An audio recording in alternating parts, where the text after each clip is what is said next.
बिहार में वोटों की गिनती का काम शुरू हो चुका है। 8 बज चुके हैं और कुछ ही देर में सारा फोकस सारा अटेंशन जो है वोटों की गिनती पर होगा, चुनाव नतीजों पर होगा। लेकिन इस वक्त बहुत जरूरी है ये बात करना कि बिहार में जो इतने बड़े इतने महत्वपूर्ण चुनाव थे उसको कंडक्ट करवाने के लिए चुनाव आयोग दरअसल किस तरह से सफल हुआ। हमारे साथ भारत के मुख्य निर्वाचन आयुक्त डॉक्टर नसीम जैदी हैं। बात करने के लिए बहुत बहुत शुक्रिया डॉक्टर जैदी। डॉक्टर जैदी, बहुत बड़ा चुनाव था और जिस तरह से बिना किसी हिंसा के, बिना किसी बिहार के बारे में कहा जाता था कि यहाँ पर बूथ कैप्चरिंग होती है, ये होता है वो होता है, जिस तरह से स्मूथ चुनाव हुआ, बिना किसी उसके हुआ, बहुत राहत की बात महसूस कर रहे हैं आप? नहीं, बिल्कुल।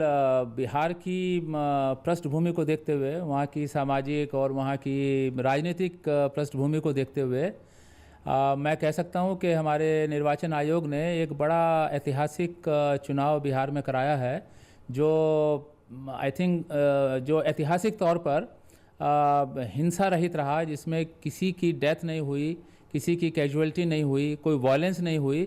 तो हम कह सकते हैं कि बड़ा हिस्टोरिक है। हमारा टर्नआउट बहुत हाई लेवल का रहा पिछले सभी चुनाव के रिकॉर्ड्स को तोड़ते हुए, और साथ में जो हमारा धन के दुरुपयोग की बात थी वो भी बहुत अच्छा रहा।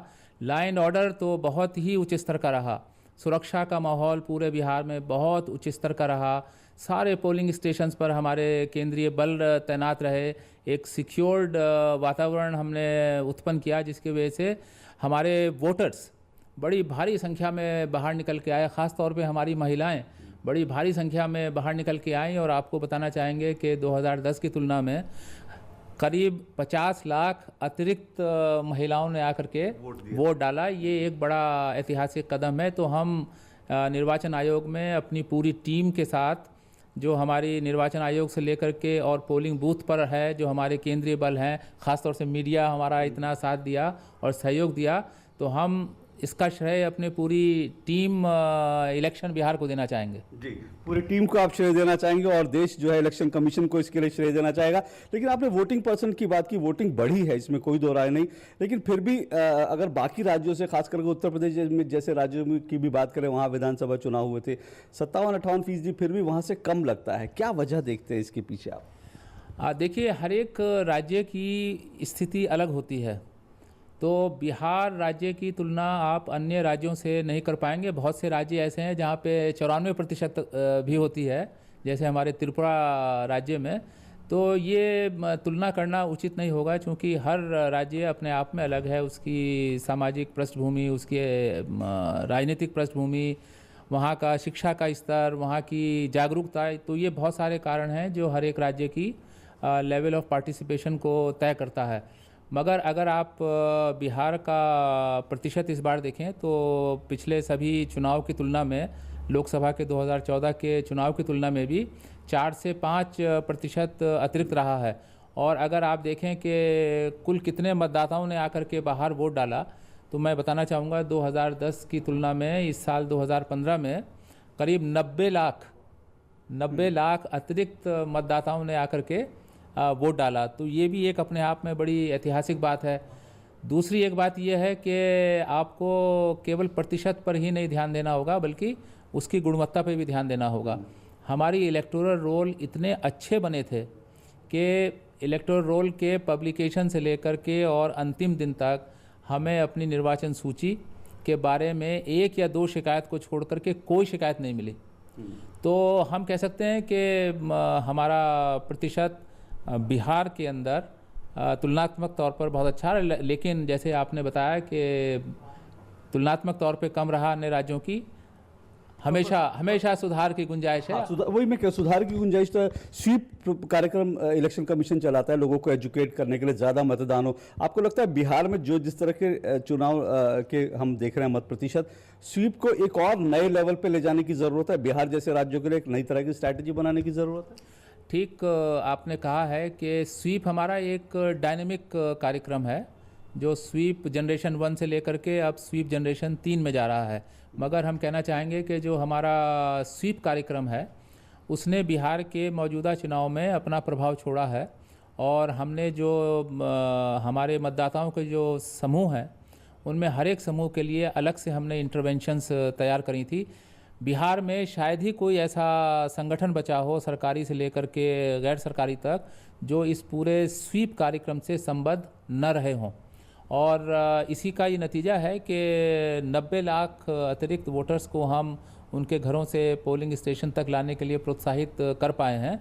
लेकिन फिर मैं कहना चाहूँगा कि जो भी हम यहाँ से सीख ले रहे हैं बिहार के मौजूदा चुनाव से, उसके बेसिस पर हमने ऑलरेडी अपना स्वीप का एक तीसरा कार्यक्रम बनाने की कार्रवाई प्रारंभ कर दी है, और जिसका जो बहुआयामी होगा और जो वोटर्स के बीच में जाकर के इन्फॉर्मेशन देना, उनको मोटिवेट करना और उनको फैसिलिटेशन करने का एक नया रूप प्रस्तुत करेगा। आशा करते हैं कि आने वाले चुनाव में बेहतर प्रदर्शन होगा।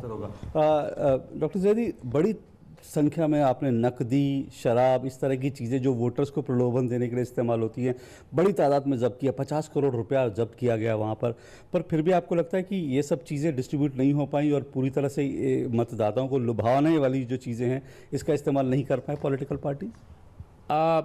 फिर से हम तुलनात्मक आंकड़ों में अगर जाएंगे, क्योंकि आंकड़े भी बहुत ज़रूरी होते हैं। 2010 में हमने केवल 35 लाख रुपया जब्त किया था, लेकिन इस बार तो हमारा एक्सपेंडिचर मॉनिटरिंग का जो पूरी व्यवस्था थी बड़ी सशक्त थी, और हमारे फ्लाइंग स्क्वाड, हमारे सर्विलेंस टीम वगैरह जो हैं, और साथ में हमारा एथिकल वोटिंग का कैंपेन भी चला था। उसकी वजह से जो हमारे सीजर्स हैं, जैसे आप भी कह रहे हो, 50 करोड़ से ऊपर गए हैं। हालांकि एक व्यू हो सकता है कि साहब ये तो केवल टिप ऑफ द आइसबर्ग है, जबकि इससे ज़्यादा तो सतह के नीचे हो रहा है। मगर हम ये समझते हैं कि हमारे इस कार्यक्रम ने एक डर पैदा किया, एक डिटरेंस पैदा किया, और जो लोग भी इसके कॉन्ड्यूट हैं पैसा के, शराब के, उनको काफ़ी डर था।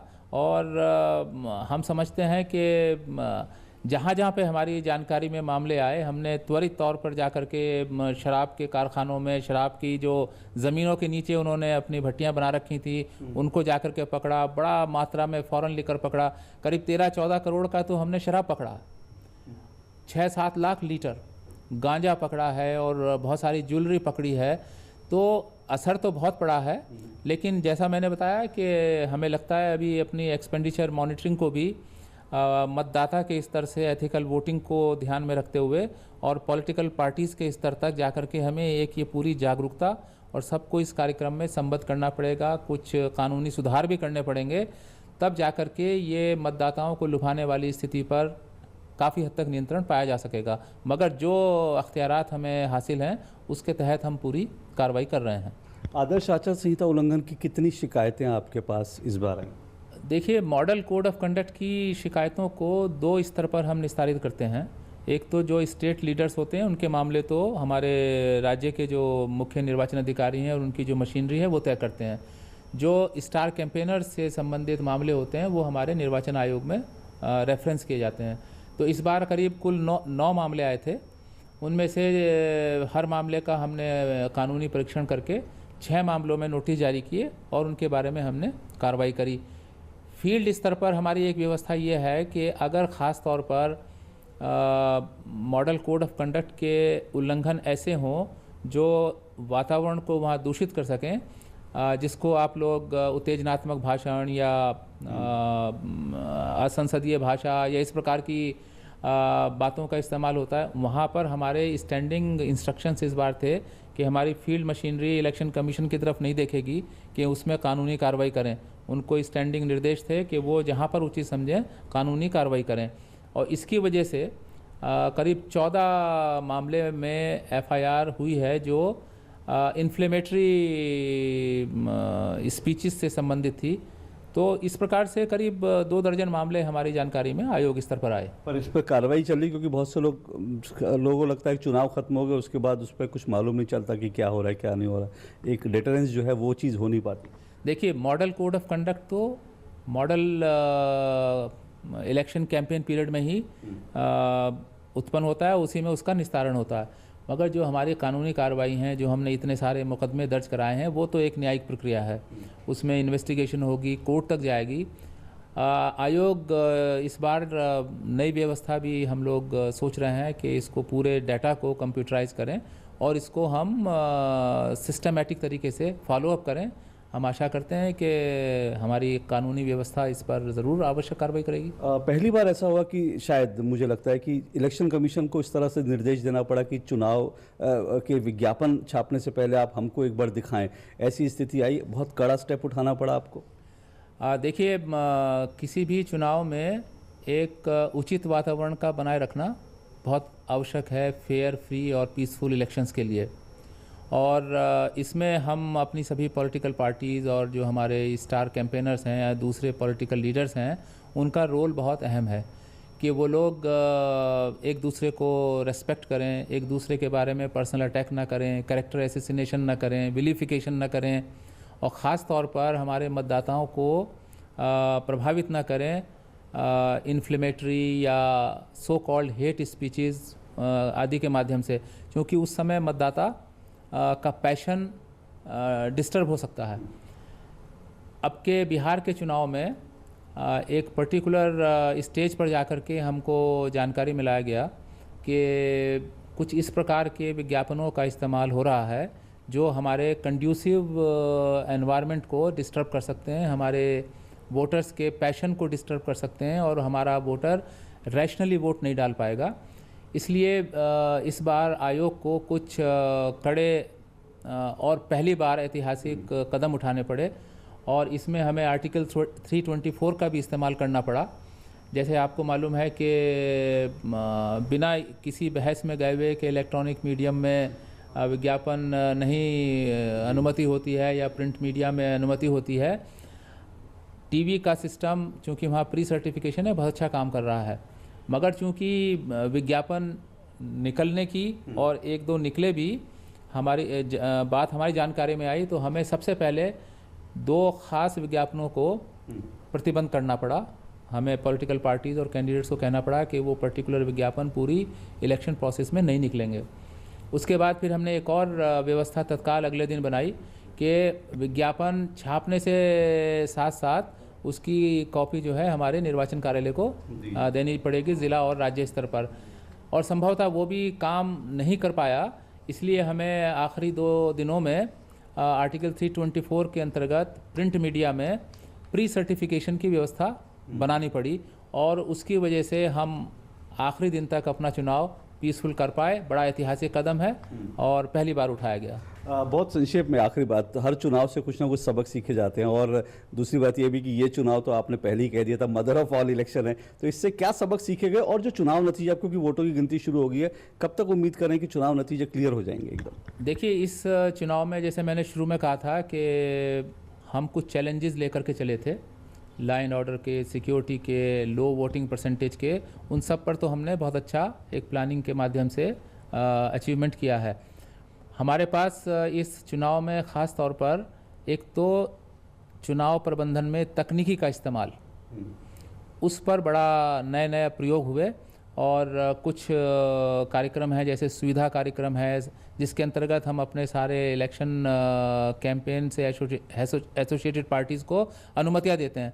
आपको बताएं 48,000 अनुमतियां इस इलेक्शन पीरियड में प्रोसेशन, रैलीज, मीटिंग्स वगैरह की दी गई और 24 घंटे के अंदर देते थे थ्रू ए सॉफ्टवेयर सिस्टम।